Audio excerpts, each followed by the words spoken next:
tokko wal dhageenya. Namni hundi dhage'a. Waan kana hojii amma irra jiru kana ani amma hagangafaati turtii yeroo fudhattanii fi dhiifama nulle isaallee isin gaafatanii guddoo dhiifama nu gootan turtee turree fi isa itti aanu ammoo sagantaa amma si qophaa'ee isin agartan kuni qaama jaalala uummataa qabu. Qaama rakkina uummataa bira dhaabbatuu barbaadu. Qaama sarraa karaa waldaa amantaa kiristaanaa kanaan dhufee jiraataa deeggarsa isin agartan kana nama 90 akkaatuma barreeffamaan manneen sagadaa keessatti dhaqqabetti nama 90 godhame waan cufa keessatti yoo waaqi nama gargaare caala namni waaqi gargaare ammoo yoo akkana nama gargaare dansa. Kanaafi nami cutti amantaa qaba. Afaan Oromoo kana yoo dubbadhe nami hin dhageenye hin jiru jedhee yaada kan dhageenye illee walti hima.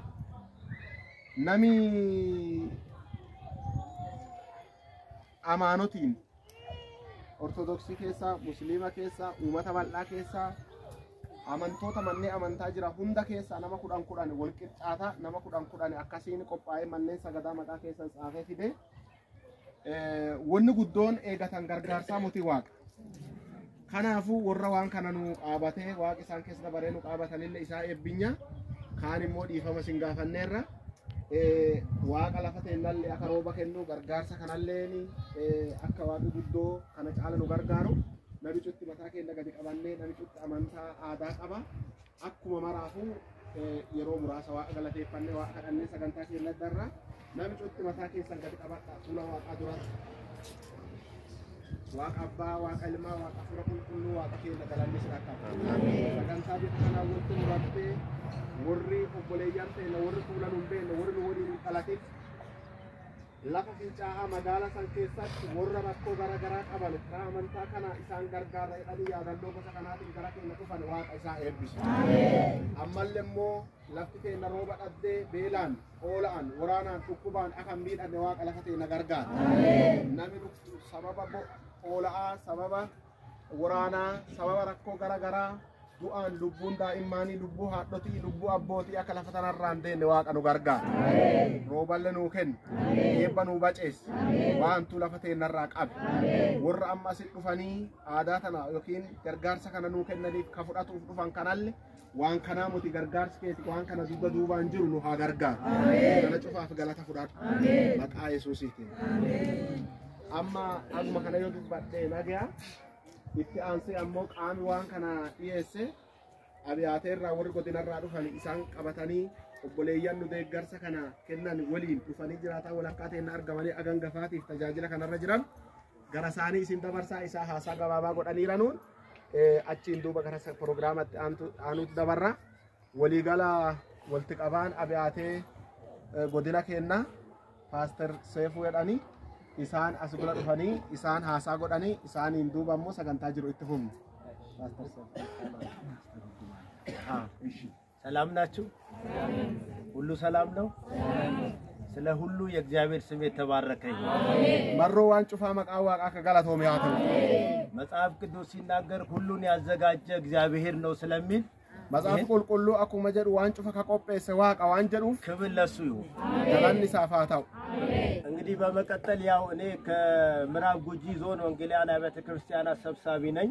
አካ ጎዲና ጉጂ ሊጣቲ አብያቴ ወልት ቀባ አና እንግዲህ እግዚአብሔር ፍቃድ ሆኖ ዛሬ እናንተ መካከል ተገኝቻለሁ። ፈዳዋቃቴ ያደ ጅዱ ተሰንት አርጋሜ እንግዲህ የዛሬው ፕሮግራም ሰጋንታ አርዳ ጄኔሬሽን ፎር ትሩዝ ሚኒስትሪ ወንጌላ ጄኔሬተር ፎር ትሩዝ ካጀዱራ ከአዲስ አበባ ነው የመጡት። አዲስ አበባ ራዱፋኒ እንግዲህ የዛ ሚኒስትሪ ባለ ራዕይ ደግሞ ፓስተር ሲዳ ነው። አባም ሙላታ ሚኒስትሪ ሳኒ ፓስተር ሲዳ አማና ማካና እንግዲህ እንደምታዩት ልጅ ነው። አካስ እንደጋርታኑት አማናም ኩጆሌ ወደፊት ብዙ ስራም ደግሞ እንደሚሰራ ያስታውቃል ሲያዩት። ጋራ ፉለ ዱራሞ ውጂ ጉዶ አካ ወጃት ውጅሩ እንኑ በሲሳን ይሄ የመጀመሪያ ነው እያለ ነው እንግዲህ ይቀጥላል ማለት ነው።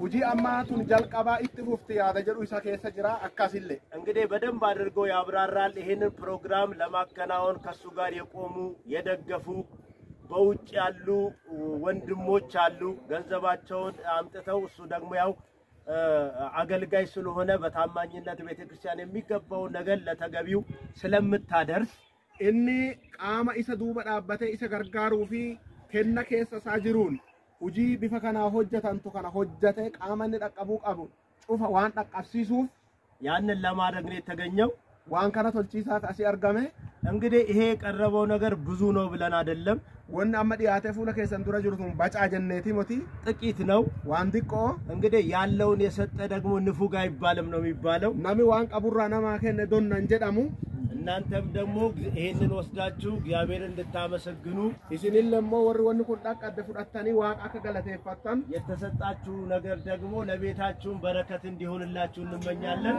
ወን አመዲ ዲቆ ኢሲን ፍዳታን ኩመነ ከሰኒ አከ ኤባቴቱ ሙትል አልቺና በምዕራብ ጉጂ ዞን ወንጌላውያን አብያተ ክርስቲያናት ህብረትና በራሴ ስም ደግሞ እንደገና በእናንተም ስም እነሱን እግዚአብሔር ይባርካችሁ ላለው አከ ወልት ቀባ አብያቴ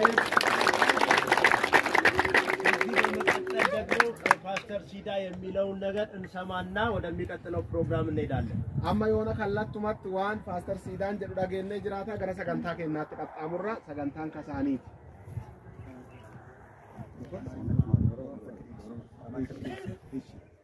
ቶሌ አከም ጅርቱ ነጋ ኬሰኒ አላ ነምኒ ሰአ ነምኒ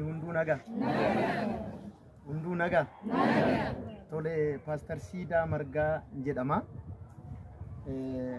hojii gaggeessaa dhaabbata Generation for Truth International Ministry dhaabbata isaan maqaa isinidha jalqabaa achi keessatti hojii gaggeessaa ana wajjiniin kan jiran miltoowwan hojii Pastor Abarraa Dinqaa jedhamu akkasuma obboleessa keenya hojjetaa wangeelaa Dinqaa Iddoosaa dhaabbata Generation for Truth International Ministry bakka bu'anii wanna asitti argitan kana simbiraan ga'uudhaaf dhufanii kana dursa garuu akkuma jalqaba Pastor Seefuun kaasaa turan karaa dheeraa baay'ee kana fakkaatu kana dabarsee fagoodhaa dhiyoodhaa sababa xiqqaadhaan walitti kan nu qabe uummata baay'ee jaallannu uummata akkatti kabajnu uummata jaallatamaa godina Gujii magaalaa Fincaawaa keessatti argaman wajjin akka wal arginu carraa isa nuu kenne Waaqayyo uumaa keenya guddaan galateeffachuu barbaada.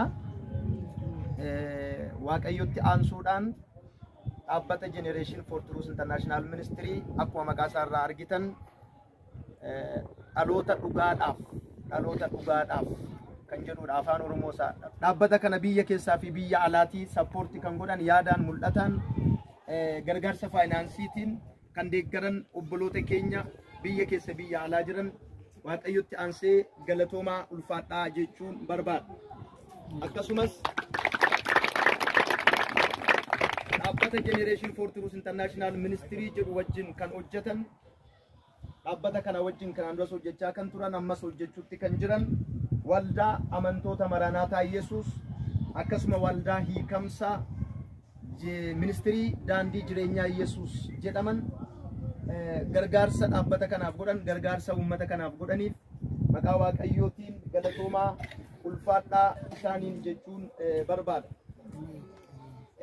Itti fufiinsaan jalqabaa kaastanii aarsaa guddaan wajjiniin kanfalaa kan turtan gaafa mul'ata kana isinitti himnu kaastanii gaggeessitoota zoonii Gujii Lixaa Pastor Seefuu Pastor Tasfuu Pastor Sanyii asin jiranii nu wajjin baay'ee dadhabaa turanii gaggeessitoota keessan yeroo dheeraa si wajjin hojii wangeelaa hojjechaa turanii isaaniin illee baay'ee galatoomaa ulfaadhaa isaaniin jechuun barbaada. Yaadaan mul'ataan humna qabnu amma uummanni keenya kun iddootti deebi'anii jiruu isaanii gaggeeffachuu danda'anitti amma uummanni keenya kun of danda'anitti amma humna keenya isin wajjin jirraa jabaadhaa isiniin jennaa baay'ee isin jaallannaa baay'ee isin kabajnaa kana guddaa goonee miti kan isinii kenninu kanarra guddaa kan ta'e waan hundumaa kan of harkaa qabu rabbi tokkichatu jira Waaqayyotu jira isa isinii kenninee deemnaa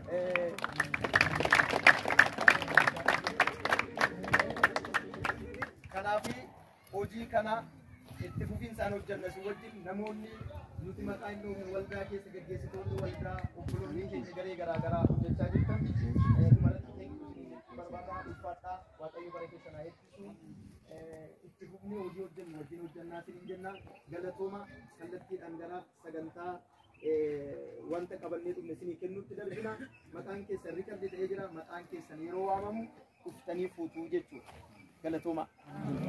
Amileen.